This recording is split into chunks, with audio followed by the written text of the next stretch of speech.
Hi, everybody. Welcome to another episode of the 7-Minute Takeover, where we chat all things acquisitions. We're your hosts. I'm Liz Prey. I'm Eamon Gamble. Hi, folks. We're here today with a segment on overcoming objections, and we're chatting about the credit committee. So, Eamon, let's start out. What is a credit committee? As a former lender, the credit committee is kind of your worst nightmare. You've promised something to the client. You've given them a discussion paper on, hey, I'm going to be able to give you a loan for this much money. But in the back of your mind, you know you've got to take this to your internal partners, your risk management team, and sell them on the deal because they've ultimately got approval. So ultimately, you as the buyer are out front. Then you've got the relationship with the business development officer or the relationship manager, and that's your banker who you've got contact with. And then the credit committee is inside the bank, correct? Yeah, and they are separated from the client, and part of that is so that they are insulated from, just somebody being a really slick talker. It's an intentional strategy. So you probably will never meet the people that make up the risk committee.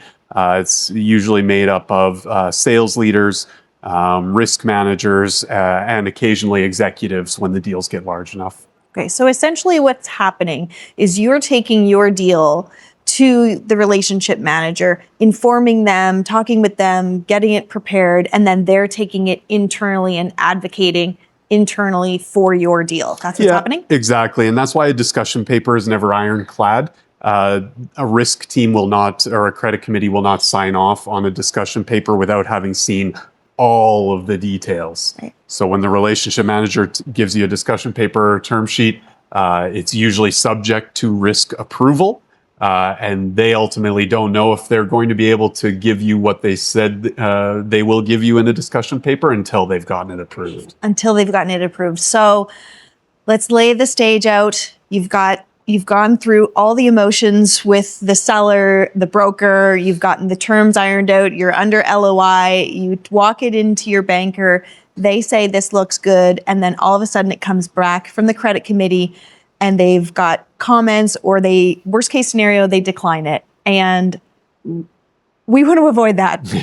Ultimately. So walk me through what the credit committee is actually looking for so that we ultimately avoid your loan getting declined. So there's a few main reasons why a risk committee would disagree with how the lender has positioned a deal. And I would say that the most common reason that a risk or a credit committee would decline a deal is difference in opinion on the debt serviceability of the company. So we'll start there with cash flow.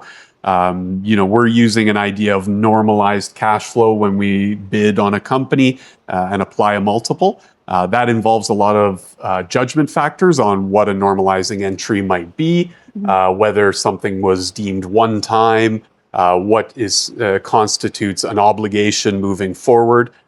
Risk and credit committees are usually going to take a very conservative view of those normalizations. They'll want evidence that things aren't recurring in nature.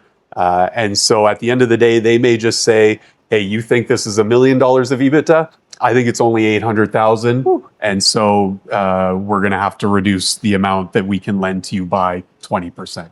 Okay, so coming in with a clear understanding of how they might perceive the EBITDA and making sure that the offer that you originally put forward and agreed upon with the seller relatively matches what they might interpret. Yes, make sure that you can verify and provide to somebody else evidence that something should be normalized.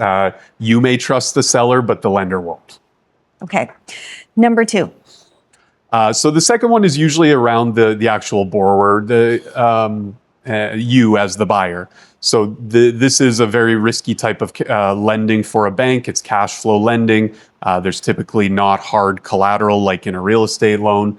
And it's going to be a fairly major transition to the business to go from one owner to another. So they're going to look to understand, do you as the borrower and as the future owner of the company have the capacity to manage the company? Do you have the experience in that particular industry? And if you don't, have you made a plan to cover any gaps that you might have? Do you have a key employee taking on additional responsibilities? Is the seller staying on for a period of time?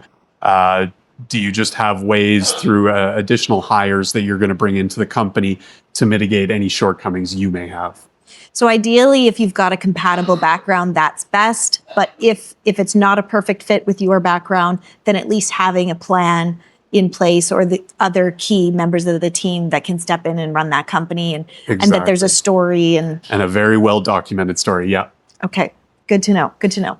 Number 3.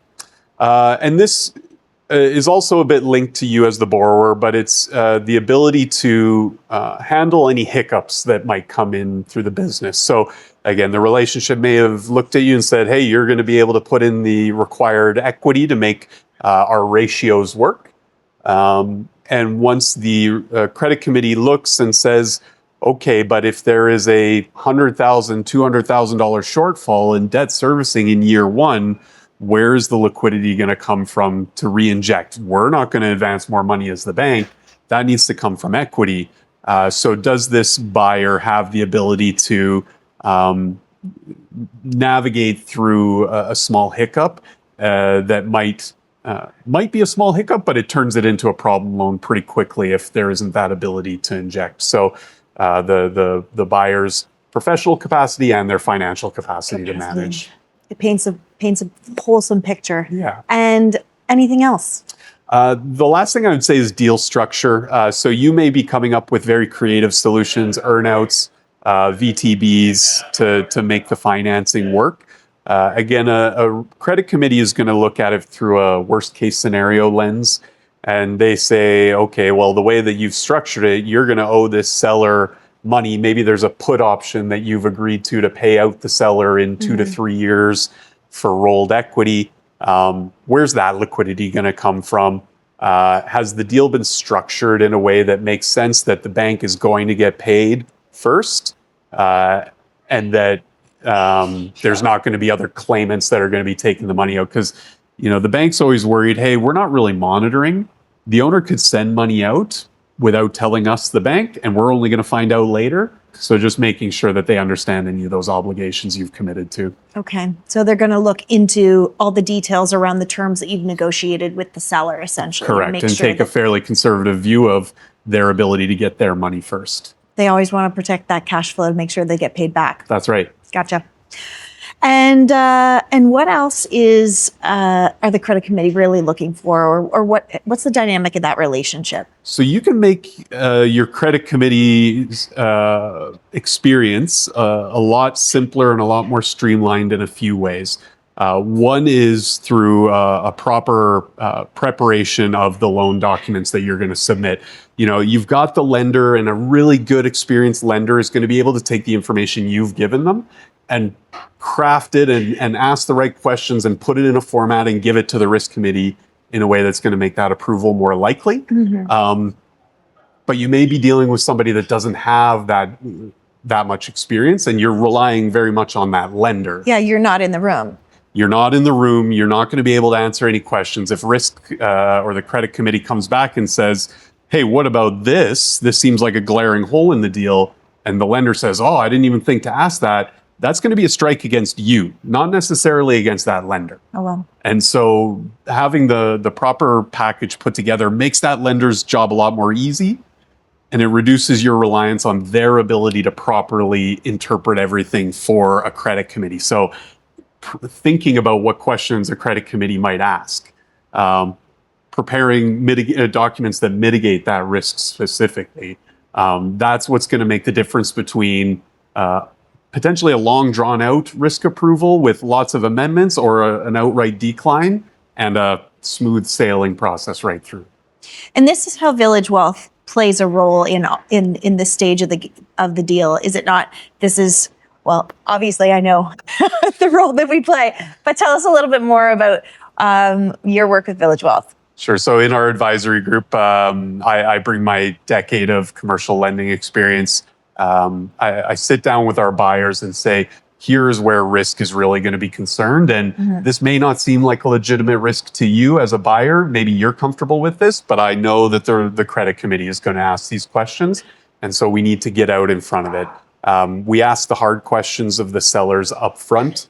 We get proper documentation so that it's not a he said, she said game at the end of the day. The questions and the answers are being provided by you as the borrower with regards to your strategy on the business and your liquidity and dealing with those hiccups, as well as from the seller in terms of here's how we've navigated these issues in the past. We put it together, really nice, easy reading format so that the lender has to do barely any work before taking it to risk. And ultimately what we want to see is a faster approvals, a smoother experience, and higher chance of likelihood that it's going to get approved. Absolutely. With the right lender, because they're not all created equal.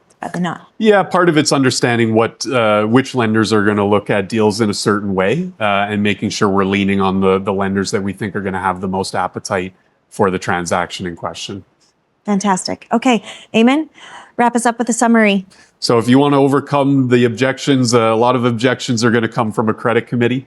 And so being prepared to overcome those objections comes from understanding yourself as a borrower, understanding your capacity to run the company and coming up with a strategy and doing proper due diligence, packaging it in a way and giving it to the lender to avoid any mistakes that they might make in communicating it to the credit committee. Fantastic. That's a wrap. Hopefully that helps you overcome some of these objections and get your offer all the way through. Take care, everybody. See you next time. Thanks for tuning in. If you enjoyed the content, please be sure to subscribe, follow us on social media, and check out our website at villagewellth.com.